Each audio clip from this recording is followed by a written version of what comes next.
feels like I lost the fight because I lost my first round in my career, and it's unfortunate, but I'm gonna get better. I got a lot of things to work on, but first and foremost, I'm gonna go to Spain on the 31st and take some time and come back a better man. Well, you talk about your how do you talk about your mentality during the fight and kind of how it was playing out, because obviously he was a very, very stiff opponent. He gave you some tough looks out there, great defensive wrestling, great striking as well. So kind of what adjustments did you have to make, and what was your mentality like as the fight was playing out? Yeah, I was, so when I got back from New York, I was thinking, how would I beat myself, and I started watching the Jeremy Spoon fight, and I realized how much he ran from me, and I was like, okay, I don't think Ricky's gonna run from me as much, I think he's gonna try to make a statement as well on me. And then when I went in there, he ran a lot, he didn't want to stand and trade. There was a couple of times I tried to track him down and bait him in, but he obviously, he showed his mental toughness with Gallagher on staying composed. So his composure was good and sticking to his game plan was good. So I got a little over anxious and got caught, but it was trying to set baits, and he didn't take them. And so we just had to readjust, slow things down, really try to let him bite on some of the fakes, and if not, just stand and try to trade. Shoot, I was even at the end of the fight, he said, let's trade, and I said, all right, let's do it. He threw a kick, and I still stood there. I said, are we trading? Are you going to keep running, because I'm down to keep trading. I mean, you've seen it with William Joplin, but, did make the adjustments to win first and foremost, Can you give us an idea on the knee? You said you're injured. I know it's kind of early. I mean, do you have an idea kind of what you might be facing, how long it might keep you out of action? Meniscus ain't too bad. You could turn around off a meniscus right away. So, I definitely fought 4 times in less than 10 months, and I like to keep that going. But in reality, I need to step back a little bit, maybe like a couple weeks before I get back into training. Let my management go to work on the re-signing with Bellator. But I'm always training. Our team's so professional. TJ was training this week. Aaron Pico will be in this week training as well. So all of us, we're just killers that love to train, love to fight, and our passion shows it. And last thing for me, I mean, as far as your future, you got to talk with Bellator about it. But I mean, what weight class is it? I mean, is this where you'll be forever? Do you see yourself bouncing and contending in 2 different classes? What do you feel your future lies?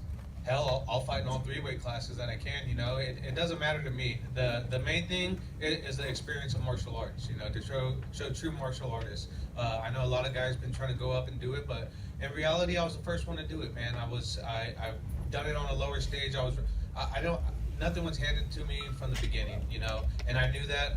I wasn't a big name coming out of wrestling in college. I was ranked number 2 in the country. Unfortunately, didn't get to showcase my skill my final year. But I knew what I had in me. Joe Stevenson knew what I had in me. We reevaluated my goal set, and I'm competing at every weight class, and I'm getting stronger, and I'm getting technically better in every weight class, and I'm not afraid. I got the best nutrition, strength and conditioning guy out there, Sam Calavita. He's been my second dad. He's known me since I was born, and he knows how to work my body. You see me tonight. Nothing was due to the challenge of a weight cut for me tonight. It wouldn't have been the difference in TJ's fight either. He just got caught. But I'm here to make noise. I can fight at any weight class. I want to prove that I'm the best martial artist that to step foot in the cage. And I'm gonna do that one day. Well, congratulations. What is the difference in fighting in all these different weights? Like, are you faster at one and stronger at the other? Do you fight a little bit differently when you go in the different divisions? Having Sam Calavita, that's why it makes it so remarkable. I'm able to do the same exact thing at 135, 145, 150, 155. If they had 160 here, you'd see the same thing. Constant pressure, constant explosiveness, and just wearing people down.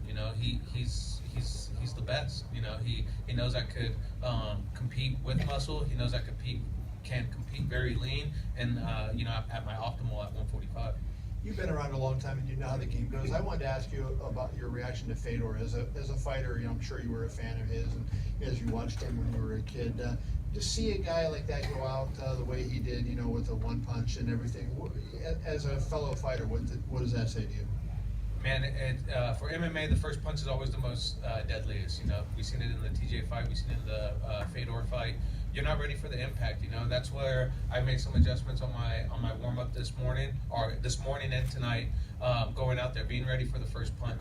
Because you're not sure how much the impact's going to take, you know, and you're tentative, you're scared, you know, your emotions aren't clear on how hard this guy's going to hit. So it's always the first couple punches that are deadly, but once you're able to withstand some of the impact, you mentally take note what's going on in there. And so, you know, I think he could be back if he wanted to. He is a legend, like you said, and it was unfortunate to see him go out like that. Hey Juan, right over here.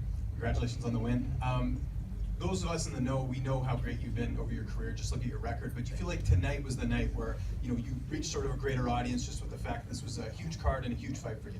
Yeah, this was the biggest fight of my life, you know, biggest stage of my life as well. You know, Cub was asking some things on when we got here, what we did, and I said, I kind of chuckled. I said, I don't know, this is the biggest fight I've ever had in my life, you know, at the biggest stage. So we'll find out when we get to the hotel, you know, it's one of those things. But no, yeah, definitely honored for the platform that Bellator has given me to showcase my skill, and I couldn't be any happier. How much does it mean for your team? You reference them a lot, but that is like an all-star team. You've got Cub Swanson, Joe Daddy Stevenson, TJ Dillashaw in your corner. Like, how much did it mean to represent, the win for them tonight? Yeah, like I was saying in the statement, man, it was a lot of emotion going into this fight, you know, and I know a lot of fighters say I do got the best team for me around me that elevate just every part of my character around me, you know, and I'm honored to have that. And it's showcasing. I'm around. My manager fought. My coaches fought. My training partners fight. I mean, these guys. I take their information that they give me, and I take it to a literal sense and add it into my career, and that's why I've been so successful thus far. All right, thank you. Thank you, guys.